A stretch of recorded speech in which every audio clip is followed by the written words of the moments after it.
Berenice. Dicebant mi shodales, si sepulcrum amicae visitarem, curas meas aliquantulum fore levatas. M. Sayat. El infortunio es varío, la desgracia es multiforme sobre la tierra, dominando el amplio horizonte como el arco iris. Sus colores son tan variados y tan distintos como los de este arco, y, no obstante, están asimismo tan íntimamente unidos, dominando el amplio horizonte como el arco iris. ¿Cómo he podido extraer un tipo de fealdad de un ejemplo de belleza? ¿Cómo? Del signo de alianza y de paz, un símil del dolor. Pero, lo mismo que en la ética, consecuencia del bien es el mal. Así también, en la realidad, de la alegría nace la pena, ya sea porque el recuerdo de la dicha pasada forme la angustia de hoy, o bien porque las angustias que son tengan su origen en los éxtasis que pudieron haber sido. Narraré una historia cuya esencia está llena de horror. De buena gana la suprimiría si no fuese una crónica de sensaciones más bien que de hechos. Mi nombre de pila es Egeo. Callaré mi apellido familiar. No obstante, no hay torreones en esta región más cargados de gloria y de años que los de mi melancólica y vieja heredad. Desde mucho tiempo atrás se ha llamado a nuestro linaje raza de visionarios, y el hecho es que, en muchos detalles sorprendentes, en el carácter de nuestra casa señorial, en los frescos del salón principal, en la tapicería de los dormitorios, en las cinceladuras de las columnas de la sala de arte, en la galería de cuadros antiguos, en el estilo de la biblioteca y, por último, en la peculiarísima naturaleza del contenido de esa biblioteca. Hay más que suficientes pruebas para justificar esa creencia. El recuerdo de mis primeros años está íntimamente ligado con esta sala y con sus libros, de los cuales yo no diré nada más. En ese lugar murió mi madre, en ese lugar nací yo, pero sería ciertamente ocioso decir que no he vivido antes, o que el alma no tiene una existencia anterior. ¿Lo niega usted? No discutamos sobre ese tema. Convencido como estoy yo mismo, no intento convencer. Existe, por lo demás, un recuerdo de formas aéreas, de ojos espirituales y elocuentes, de sonidos melodiosos, pero melancólicos.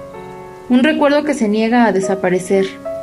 Una especie de recuerdo parecido a una sombra, vago, variable, indefinido, vacilante. En tanto que brille el sol de mi razón, me será imposible deshacerme de esta sombra esencial. En esta habitación nací, surgiendo así en medio de la larga noche que parecía ser, pero que no era, la nada, para caer de pronto en un país de hadas, en un palacio de fantasía, en los extraños dominios del pensamiento y de la erudición monásticos. No es de extrañar que haya yo mirado en torno mío con ojos asustados y ardientes, que haya malgastado mi infancia entre los libros y prodigado mi juventud en ensueños. Pero lo que sí es extraño, habiendo pasado los años y habiéndome encontrado aún el mediodía de mi virilidad viviendo en la casa de mis antepasados. Lo que sí es maravilloso es aquel estancamiento que cayó sobre las fuentes de mi vida, aquel completo trastrocamiento que se operó en la índole de mis pensamientos más ordinarios. Pues las realidades del mundo me afectaban como visiones tan solo, en tanto que las ideas locas del país de los ensueños se convertían, en cambio, no en el alimento de mi existencia diaria, sino positivamente en mi única y entera existencia. Berenice y yo éramos primos, y crecimos juntos en la heredad paterna, pero crecimos de muy diferente manera. Yo, enfermizo y sepultado en mi melancolía; ella, ágil, graciosa, desbordante de energía. Para ella era el vagabundeo en las colinas, para mí los estudios del claustro. Yo vivía dentro de mi propio corazón y me entregaba en cuerpo y alma a la más intensa y penosa meditación. Ella, despreocupada, vagaba por la vida y no pensaba en las sombras de su camino o en la huida silenciosa de las horas de negro plumaje. Berenice. Invoco su nombre. Berenice. Y de las ruinas grises de mi memoria se levantan, al pronunciar este nombre, 1000 recuerdos tumultuosos. ¡Ah! Allí está su imagen que se yergue ante mí, viva, como en los primeros días de su alegría y de su dicha. ¡Oh, magnífica y, no obstante, fantástica belleza! ¡Oh, sílfide entre el boscaje de Arheim! ¡Oh, náyade entre sus fuentes! Y luego, todo es misterio y terror. Y todo se convierte en una historia que no debe ser contada. Una enfermedad, una dolencia fatal cayó sobre ella como el simún. E incluso cuando yo la contemplaba, el espíritu de metamorfosis pasaba sobre ella y la arrebataba, penetrando su espíritu, su costumbre, su índole, y, de una manera más sutil y más terrible, hasta perturbaba su propia identidad. ¡Ah! El destructor venía y se iba, pero la víctima, la verdadera Berenice, ¿en qué se había convertido? Yo ya no conocía a esa persona. A lo menos, ya no la reconocía como Berenice. Entre la numerosa serie de enfermedades acarreadas por el fatal y principal ataque, que generó tan horrible revolución en el ser físico y moral de mi prima, hay que mencionar, como la más penosa y tenaz, una especie de epilepsia que con frecuencia terminaba en catalepsia en todo parecida a la muerte, y de la que despertaba en ciertos casos, de una manera brusca y repentina. Al mismo tiempo, mi propia enfermedad, pues se me dijo que no podía llamarla con otro nombre. Mi propia enfermedad crecía rápidamente y, agravados sus síntomas por el uso inmoderado del opio, tomó finalmente un carácter monomaníaco de una forma nueva y extraordinaria que cobraba a cada hora, a cada minuto, mayor energía y que adquiría al cabo el más incomprensible ascendiente sobre mí. Esta monomanía, si es preciso que me sirva de este término, consistía en una irritabilidad enfermiza de las facultades del espíritu que la lengua filosófica denomina facultades de la atención. Lo más probable es que no sea yo comprendido, pero mucho temo que no haya manera posible de darles una idea adecuada a la mayor parte de mis lectores, de esa nerviosa intensidad de interés con la que la facultad de meditación, para no emplear términos técnicos, se ocupaba, en mi caso, y se sumergía en la contemplación de los más vulgares objetos del universo. Reflexionar sin descanso durante horas enteras con la atención fija en algún dibujo frívolo al margen de un libro, o en su texto, quedar absorto la máxima parte de un día de verano, en una curiosa sombra que caía oblicuamente en el tapiz o en el suelo, olvidar a mi propia persona durante una noche entera, vigilando la derecha llama de una lámpara o las brasas del hogar, soñar durante noches enteras con el perfume de una flor, repetir monótonamente cualquier palabra vulgar hasta que su sonido, por las frecuentes repeticiones, dejara de presentar una idea cualquiera a la inteligencia. Perder todo sentido de movimiento o de existencia física mediante una absoluta inmovilidad corporal prolongada, larga y persistente. Estas eran algunas de las fantasías más comunes y menos perniciosas promovidas por el estado de mis facultades mentales. No son únicas, por supuesto, pero verdaderamente desafían toda explicación o análisis. Con todo, quiero que se me entienda bien. La anormal, intensa y morbosa atención así excitada por objetos vulgares en sí mismos es de una naturaleza que no debe ser confundida con aquella inclinación al ensueño que es común en toda la humanidad, y a la que se entregan sobre todo personas de ardiente imaginación. No solo no era, como se hubiera podido creer en un principio, un estado extremo y una exageración de aquella inclinación, sino que era originaria y esencialmente distinta de ella. En uno de estos casos, el soñador, el hombre imaginativo, cuando se interesa por un objeto en general no frívolo, pierde de vista insensiblemente ese objeto en una inmensidad de deducciones y de sugestiones que de allí surgen, aun cuando al final de uno de esos sueños con frecuencia henchidos de voluptuosidad, encuentra el incitamentum o causa primera de sus reflexiones enteramente desvanecido y olvidado. En mi caso, el punto de partida era frívolo invariablemente, aunque revestía, a través del medio de mi visión enfermiza, una importancia imaginaria y de reflexión.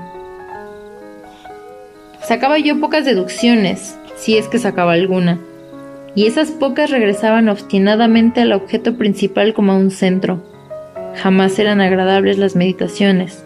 Al final del ensueño, la causa primera, muy lejos de quedar apartada de la vista, alcanzaba aquel interés sobrenatural exagerado que formaba el rasgo dominante de mi mal. En resumen, la facultad del espíritu más particularmente excitada en mí era, como ya lo dije, la facultad de la atención, en tanto que, en el soñador ordinario, lo es la especulativa. En aquella época, mis libros, si no servían positivamente para irritar aquella enfermedad, participaban ampliamente, como debe comprenderse, por su naturaleza imaginativa e irracional, de las cualidades que singularizaban a la enfermedad misma.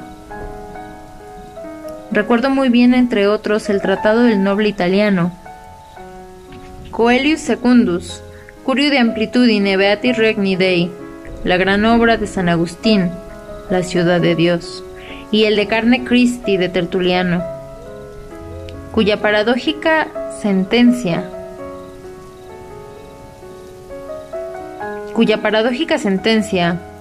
mortus est Dei filius, credibili est quia ineptum est, et sepultus resurrexit certum est quia impossibili est. Absorbió exclusivamente todo mi tiempo durante muchas semanas de laboriosa, cuanto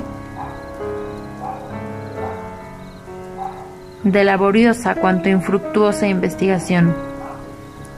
Se juzgará sin duda que, alterada en su equilibrio por cosas insignificantes, mi razón tenía cierto parecido con aquella roca marina que menciona Ptolomeo Hefestión, que resistía con firmeza todos los ataques de los hombres y el furor más terrible de las aguas y de los vientos, y a la que solo hacía temblar cualquier toque de la flor llamada asfódelo. A un pensador inatento le parecerá demasiado sencillo y fuera de duda que la terrible alteración generada por la condición moral de Berenice, por su deplorable enfermedad, debió proporcionarme muchos motivos para ejercitar esa intensa y anormal meditación, cuya naturaleza me costó cierto trabajo explicar. Pues bien, en manera alguna era este el caso. Durante los intervalos lúcidos de mi enfermedad, su desgracia ciertamente me causaba pena. Aquella ruina total de su bella y dulce vida conmovía profundamente mi corazón. Meditaba frecuente y amargamente en los caminos misteriosos y extraños por los que se había producido una revolución tan sorprendente y tan repentina. Pero estas reflexiones no participaban de la idiosincrasia de mi enfermedad, y eran semejantes a las que se le hubiesen ocurrido a la masa común de los hombres en circunstancias parecidas.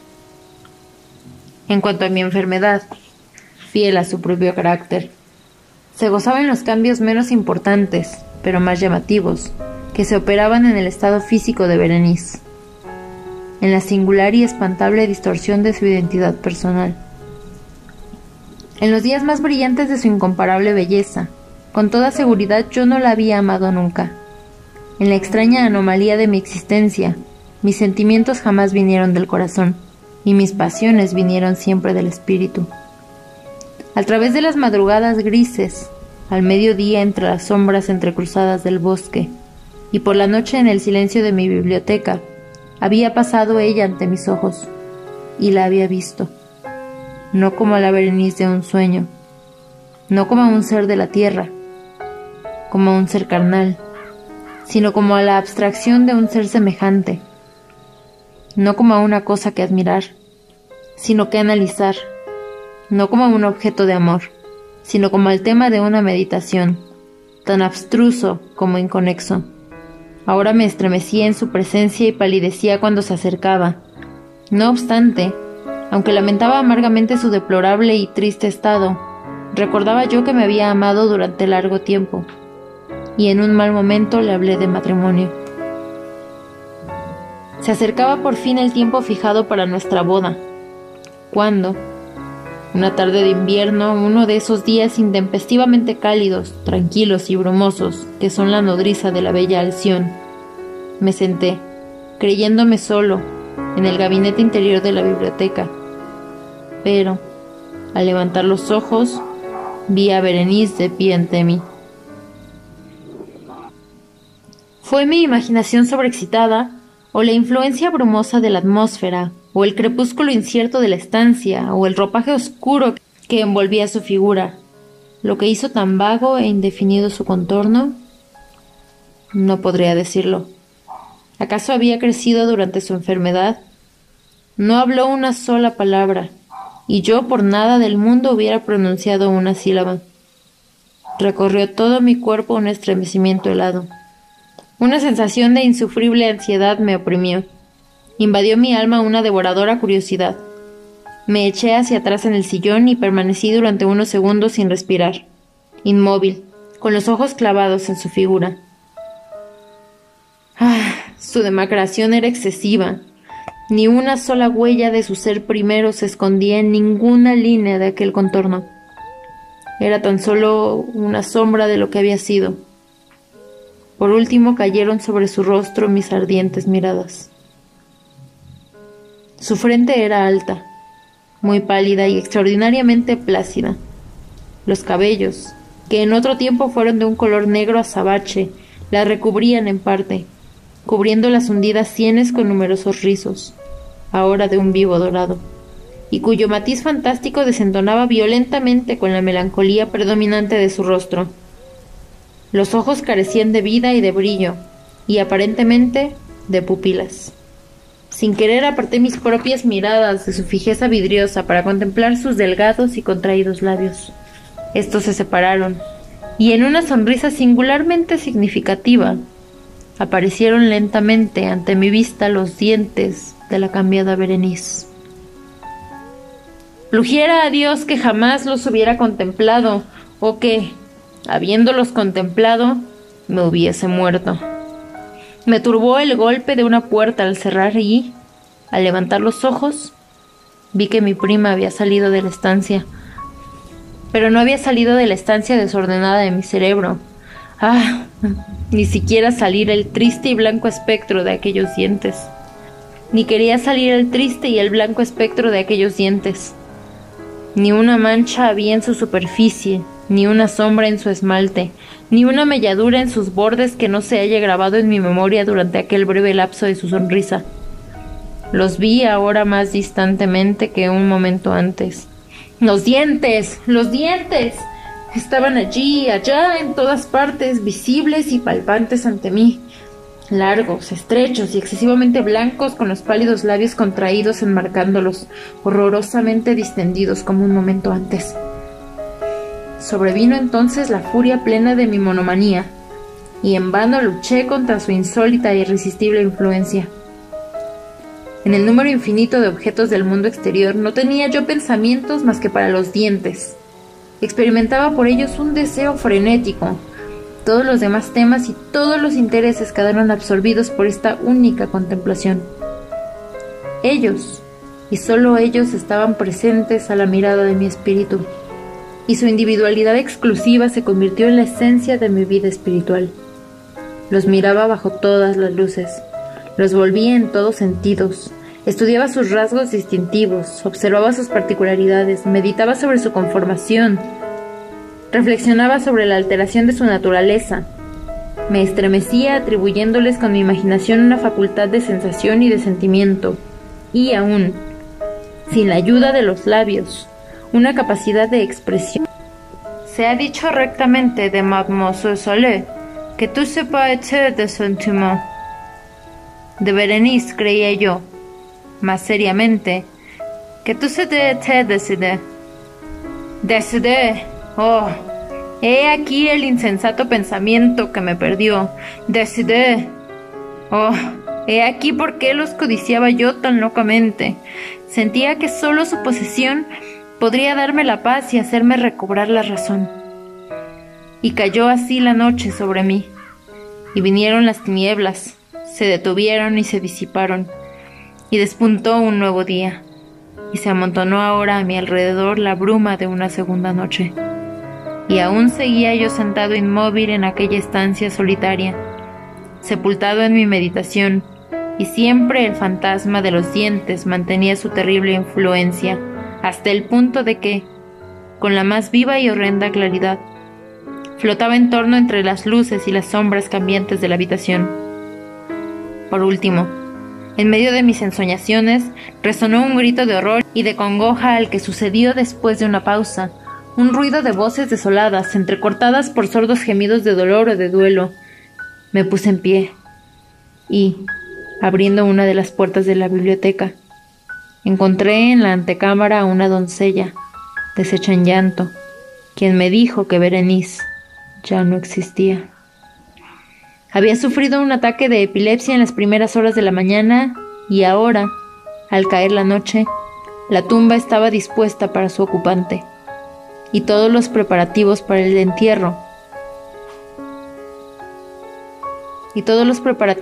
entierro estaban terminados.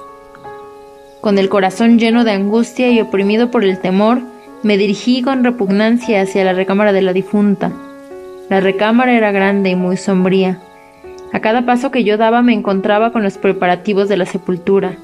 Las cortinas del lecho, según me dijo un criado, estaban cerradas sobre el féretro, y en el féretro, añadió en voz baja, yacía lo que quedaba de Berenice.